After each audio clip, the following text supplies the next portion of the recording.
ఉన్నాడు అర్జునుడు. అయిపోతోంది సూర్యాస్తమయం, కాబట్టి చంపలేని సైంధవుణ్ణి. అయిపోయింది కురుక్షేత్ర యుద్ధం, నేను ప్రాణం విడిచిపెట్టవలసిందే. చూశాడు కృష్ణ పరమాత్మ అర్జునుడి యొక్క అవస్థ.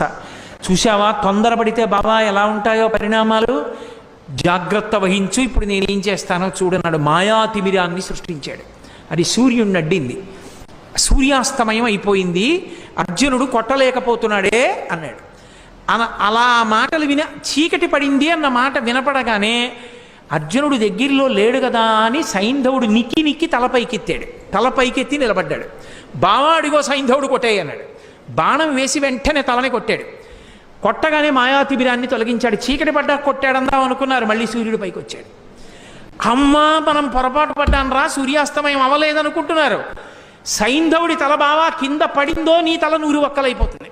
ఎందుకంటే సైంధవుడికి తండ్రి ఉన్నాడు, వృద్ధక్షత్రుడు ఆయన పేరు.